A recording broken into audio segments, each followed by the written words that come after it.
إن الحمد لله الذي هدانا لهذا وما كنا لنهتدي لولا أن هدانا الله. صلى وسلم على نبينا مصطفى محمد صلى الله عليه وسلم وعلى آله وصحبه أجمعين. أما بعد أعوذ بالله من الشيطان الرجيم. بسم الله الرحمن الرحيم. സൂറ അൻ-നംൽ 64-ാമത്തെ വചനത്തിന്റെ വ്യാഖ്യാനം നോക്കൂ നിങ്ങൾ. മുന്നായത്തിന്റെ അതേ ശൈലിയിൽ തന്നെ അല്ലാഹു സുബ്ഹാനഹു വ തആല മക്കത്തെ മുശ്രിക്കീങ്ങൾക്ക് കാര്യങ്ങൾ വിശദീകരിച്ചു കൊടുക്കുകയാണ്. അതല്ല, ആ സൃഷ്ടി ആരംഭിക്കുന്നവനോ മുൻമാതൃകയില്ലാതെ സൃഷ്ടി ആരംഭിക്കുന്നവനോ അതിനുശേഷം അതിനെ മടക്കുന്നവനോ മടക്കി സൃഷ്ടിക്കുന്നവനോ അത് അല്ലെങ്കിൽ അതിനെ തുടർത്തുന്നവനോ അതായത് ഈ മരണശേഷം വീണ്ടും പുനരുത്ഥാന നാളിൽ വീണ്ടും അല്ലാഹു സുബ്ഹാനഹു വ തആല പുനഃസൃഷ്ടി നടത്തുമല്ലോ, അതിലേക്കുള്ള സൂചനയാണ്. ആരാണ് ആകാശത്തു നിന്നും നിങ്ങൾക്ക് ഉപജീവനം നൽകുന്നത്? ഭൂമിയിൽ നിന്നും ആകാശത്തു നിന്നും ആരാണ് ഉപജീവനം നൽകുന്നത്?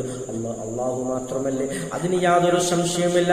അതിൽ മക്കക്കാർക്ക് യാതൊരു തരത്തിലുള്ള ഒരു വൈമനസ്യം അതുകൊണ്ടില്ല. കാരണം അത് അംഗീകരിക്കുന്നതാണ്, അവർ ഉൾക്കൊള്ളുന്നതാണ്. ആ യാഥാർത്ഥ്യത്തെ മുൻനിർത്തിക്കൊണ്ടാണ് ചോദിക്കുന്നത്. അപ്പോൾ അല്ലാഹുവിന്റെ കൂടെ വേറെ ഇലാഹുകളുണ്ടോ? ആ ഇലാഹുകളുണ്ടോ? അല്ലാഹുവിന്റെ കൂടെ ഇലാഹുകളുണ്ടോ എന്നാണ് ചോദിക്കുന്നത്. മനാത്തെയും ഇലാഹുകളായി ആരാധിച്ചു വരുന്ന ആ മക്കക്കാരോടാണ് ചോദിക്കുന്നത്.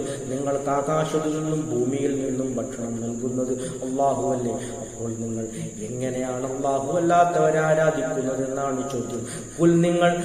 നബിയെ താങ്കൾ പറയും, ഹാതു ബുർഹാനക്കും, നിങ്ങൾ അതിനുള്ള തെളിവ് കൊണ്ടുവരൂ.